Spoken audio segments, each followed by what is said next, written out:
Demonstrasi kontekstual modul 3.1 pengambilan keputusan berbasis nilai kebajikan sebagai pemimpin.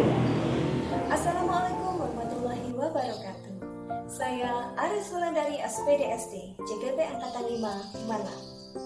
Dalam video demonstrasi kontekstual kali ini, saya akan melaksanakan wawancara kepada dua pimpinan sekolah, yaitu Kepala SD Negeri 3 Banturejo dan juga Kepala SD Negeri 2 Ngantru. Kemudian saya akan menganalisis praktik pengambilan keputusan yang berkaitan dengan 4 paradigma, 3 prinsip, dan 9 langkah pengujian. Selanjutnya saya akan merefleksi hasil dari wawancara tersebut. Terima kasih.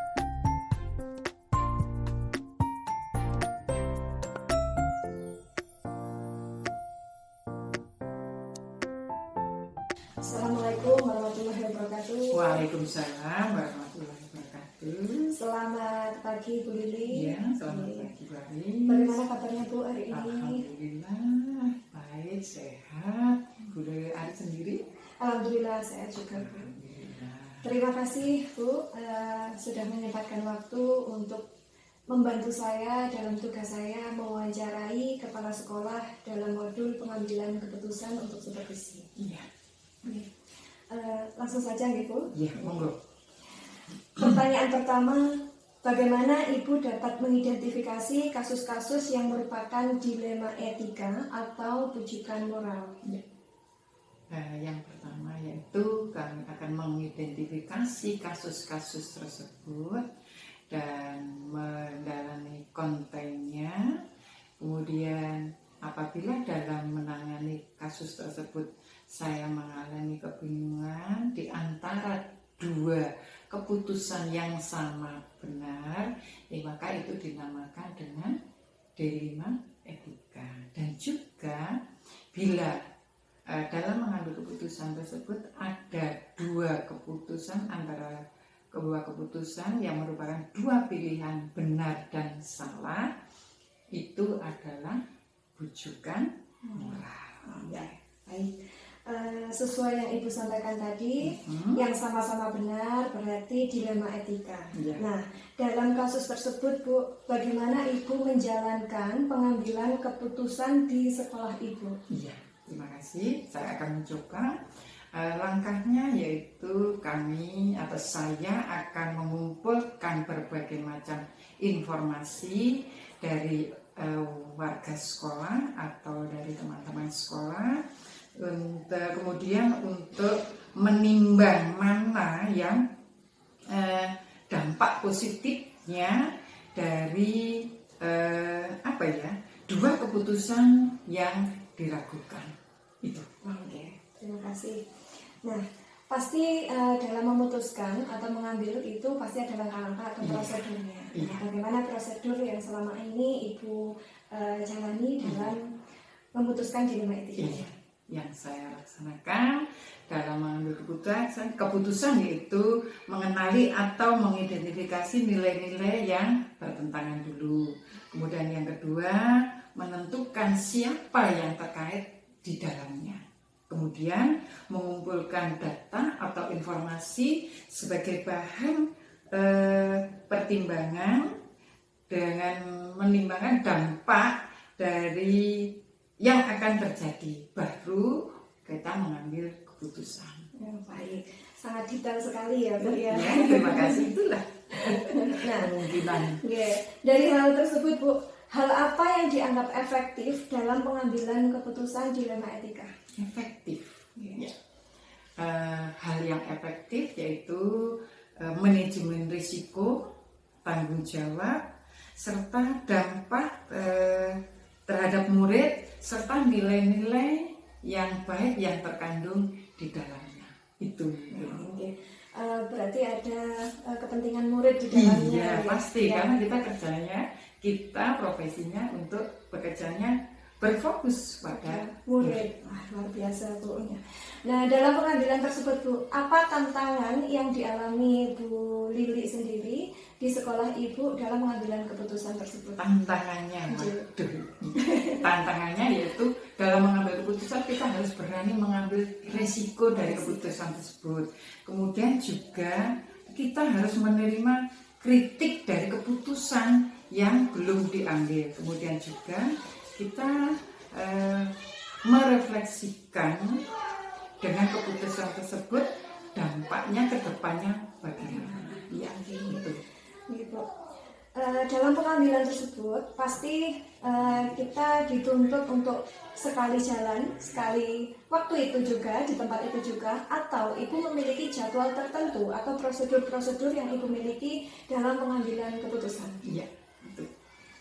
Karena dalam mengambil keputusan itu sepertinya jadwal tidak ada, tapi sesuai dengan kondisi atau sesuai dengan kebutuhan. Misalnya, kalau keputusan itu harus atau kasus itu harus diputuskan saat itu juga, ya seketika itu kita ambil langkah untuk memutuskan. Kalau seandainya kasus tersebut itu masih mempunyai serantau waktu, kita harus mengumpulkan informasi-informasi dulu untuk mengambil keputusan mana yang lebih baik dari kasus-kasus tersebut. Itu ya. Bu, baik. Nah, dalam pengalaman Bu Lili di sekolah ini, adakah seseorang atau faktor-faktor yang mempermudah atau membantu dalam pengambilan keputusan tersebut? Banyak sekali yang membantu. Di antaranya dalam membantu itu dari intern keluarga diri sendiri dulu. Yang jelas kita yang sangat membantu adalah warga sekolah, bapak ibu guru, kemudian komite sekolah, kemudian masyarakat atau warga sekolah tersebut. Itu. Berarti kolaborasi. Betul. Jadi tetap mempertimbangkan pendapat pihak sekitar. Iya, karena itu merupakan masukan yang perlu pertimbangan. Ya. Nah, dari semua yang Ibu sampaikan tadi, pembelajaran apa yang dapat dipetik dari pengalaman Ibu mengambil keputusan kasus dilema etika ini? Pembelajarannya kita ya dengan mengambil keputusannya kita harus gimana ya, kita karena berkolaborasi dengan teman tadi, dengan pihak-pihak yang terkait, kita menjalin hubungan yang erat dengan orang-orang terkait. Yang berikutnya kita dapat menimbang sesuatu dengan matang. Juga kita dapat meminimalisir risiko dari keputusan.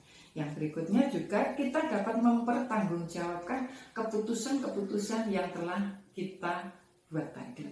Terus juga dapat merefleksikan keputusan untuk kedepannya. Itu mungkin. Luar biasa Bu Lili ini jawabannya. Terima kasih. Terima kasih Ibu. Sekali lagi saya mengucapkan terima kasih. Sama-sama. Semoga apa yang Ibu Lili sampaikan dapat bermanfaat, pasti bermanfaat bagi saya. Amin. Ini adalah acuan pertama untuk saya belajar di modul 3.1 ini, sehingga saya mendapatkan pengalaman, walaupun secara tidak langsung saya sudah bisa dapatkan dari Bu Lili. Sekali lagi terima kasih Bu. Sama-sama. Terima kasih atas waktunya juga. Sama-sama, mohon maaf bila ada kekurangan. Sama-sama Bu. Iya. Mohon maaf juga. Mungkin itu saja Bu. Terima kasih dan mohon maaf telah mengganggu waktunya Bu Lili. Semoga Ibu Lili sehat selalu. Amin.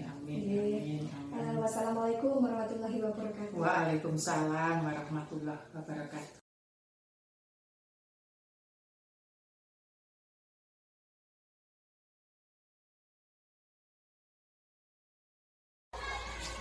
Assalamualaikum Bu Yatin.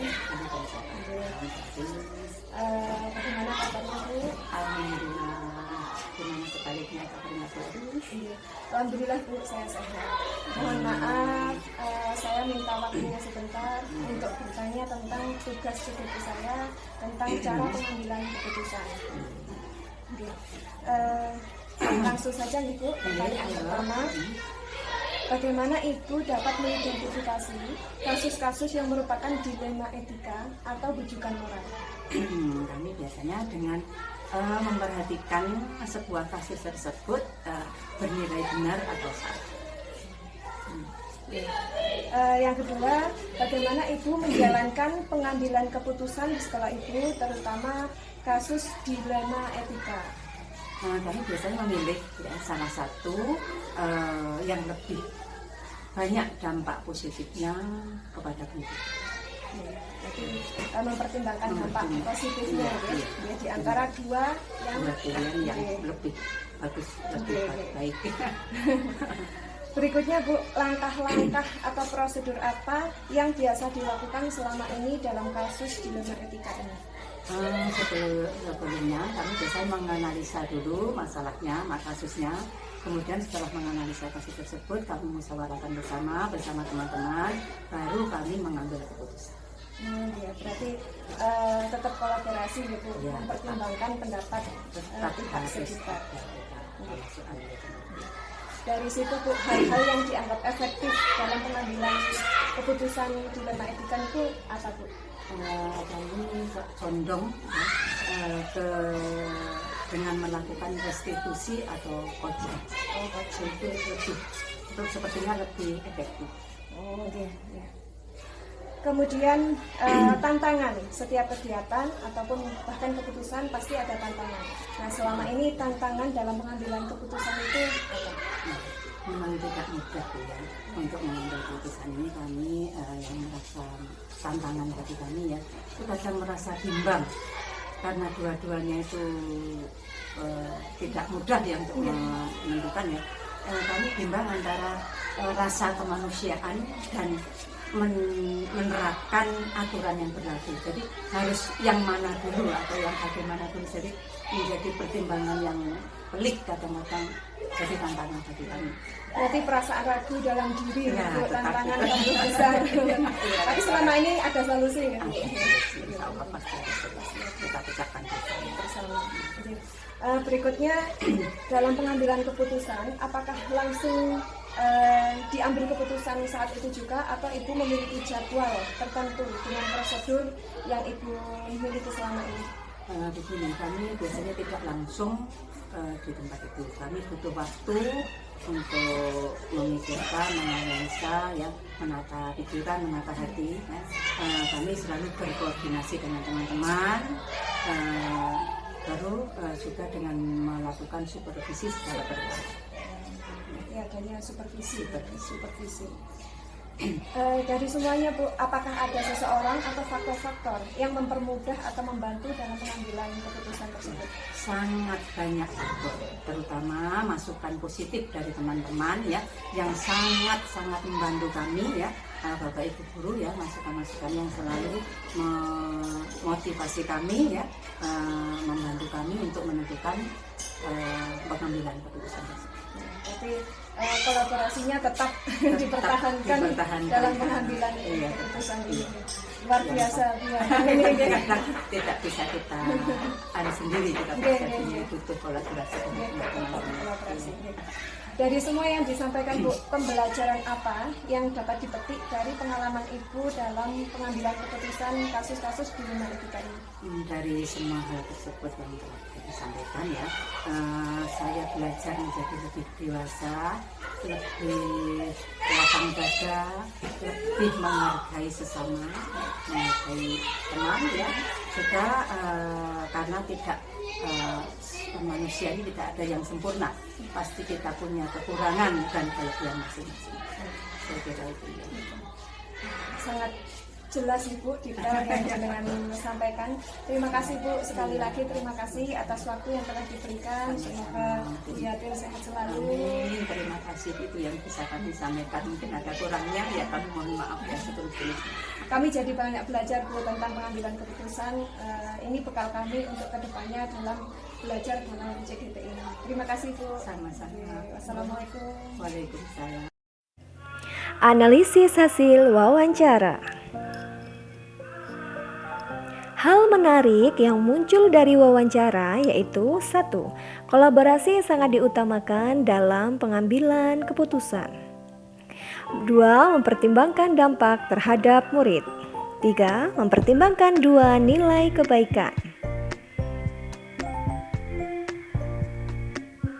Persamaan hasil wawancara dari dua pimpinan sekolah tersebut yaitu: 1. Melibatkan warga sekolah untuk mengambil keputusan. 2. Mempertimbangkan dampak positif atas keputusan yang diambil. 3. Mempertimbangkan nilai-nilai kebaikan di dalamnya.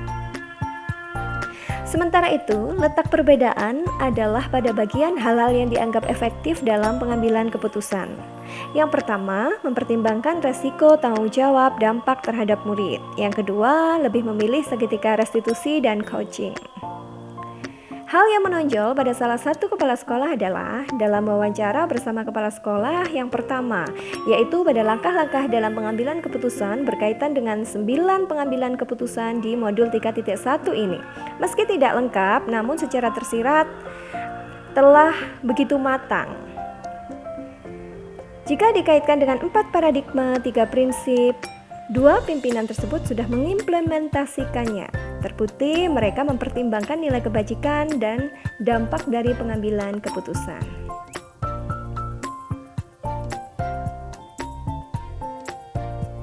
Saya akan menerapkan langkah-langkah tersebut ketika dihadapkan pada kasus yang benar-benar. Refleksi.